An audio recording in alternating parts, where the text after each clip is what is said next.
Thank you, Leah, and to the many organizers of this very important gathering. I thank you for the opportunity to address you today. There are many others here today standing before me that are much more well-equipped than I to be here today, but I thank you for the honor of allowing me to be here. I have some things to say that sometimes are popular and sometimes are unpopular, but I'll accept the role as given. First of all, thank you for being here for a Tea Day party. I trust that you know the rich history of the Tea Day. It's not about tea, and I trust that you know it's about taxation. The history of the Tea Party originated in Boston and goes back to the founding fathers, so the people who had not yet founded the country, but in 1773 decided to empty some tea into Boston Harbor. And their reason for that was not because of environmental issues or concerns or an overstocking of quotas on tea, but it was because of the taxation issue and England's requirement that they comply with the Townshend Act. So the tea movement, the Tea Party movement, has its rich roots in tax protest. Now, there may be many who are here for reasons other than tax protest, but I can't think of a single person that should not be here because of at least that reason. As Leah has said,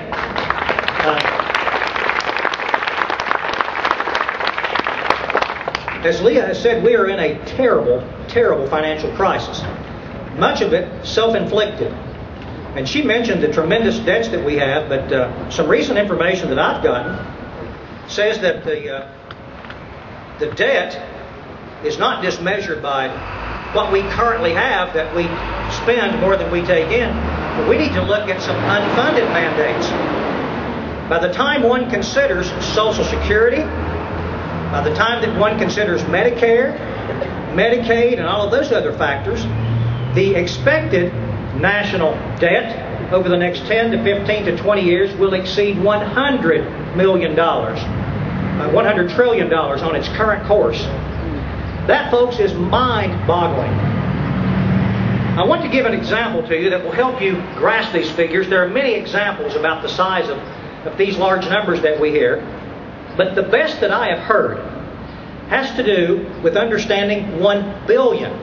So let me give you this. Many of you may have heard it, but it bears repeating.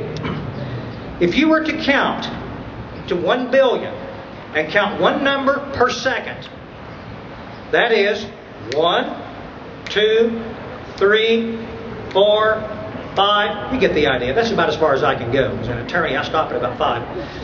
But if you understand that, 1 billion seconds is over 32 years. Understand that.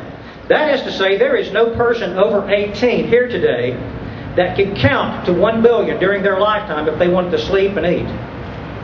That's 1 billion. Now, when we talk about 1 trillion, we go back beyond the birth of Christ in 1 trillion seconds. These figures are mind-boggling. I know that you're here today not because you need to be told that we have a problem. And I've been asked to perhaps make some comments that will address the solution to the problem. And all I know to tell you is that we must again regain control of our government. This primarily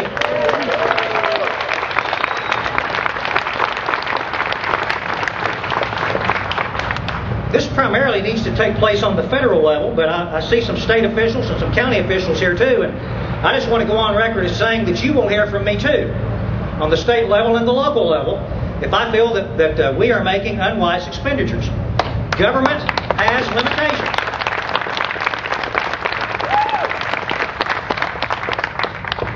We are now in the place in this country in which we have people who take from the system and people who contribute to the system. And we now have exceeded the tipping point.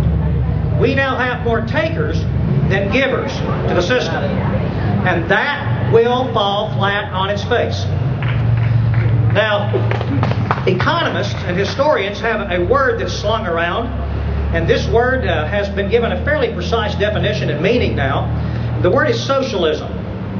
I see some signs that have socialism on them. Back there is one that says socialism with a circle and an arrow through it. No socialism. It's a good thought, but I hope that you understand what socialism truly means. Socialism is founded on the principle, basically of the principle of communism, which is from each according to his ability, to each according to his need. When the needs exceed the ability of those that pay in, you have a bankrupt system. Now let me say, ladies and gentlemen, that statistical probability is a fairly established science. And I think we can rely upon mathematics as a science. And let me share with you, if I may, the statistical probability that socialism will work for any extended period of time. The figure is 0%. It's not half of the time socialism works. It's not 10% of the time socialism works. It's not 5%. It's not 1%. It's not 1/10 of 1%. It is 0% of the time socialism works. Don't take my word on that. Go find do your internet search. Go do any textbook, search of economic principles or American history or history of other countries. And you will find that it will not work except where people have no say. Where government, by rule of its own will, can impose socialism upon a system, it can be given the pretense of making it workable. You need to understand, you must choose to either have all of your needs met by the government or to maintain your liberty. It is a choice. And I think those here today are for liberty.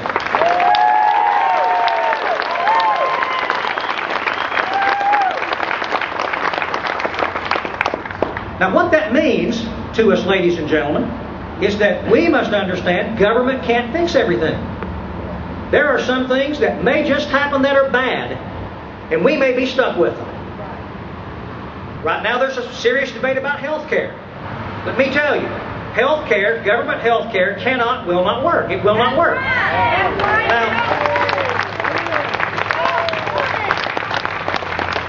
this is not a political issue. Those people who know me know that I am very pleased to condemn and complain about the Republicans just as much as I am the Democrats. This is a bipartisan approach by me to attack both parties if they insist upon putting us under the universal health care program.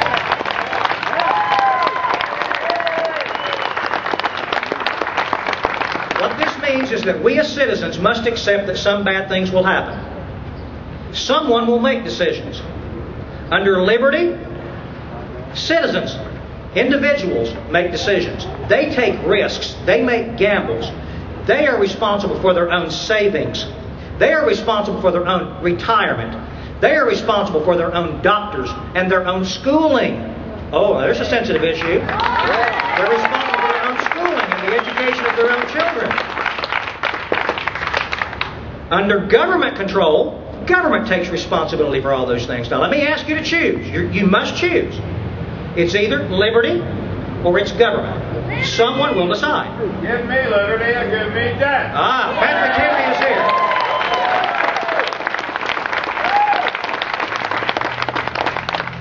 So in the limited time I have, what I'd like to do is share with you some brief thoughts about how we get this thing under control. And I want to begin with a very simple document, one you've all heard of. It's called the Constitution.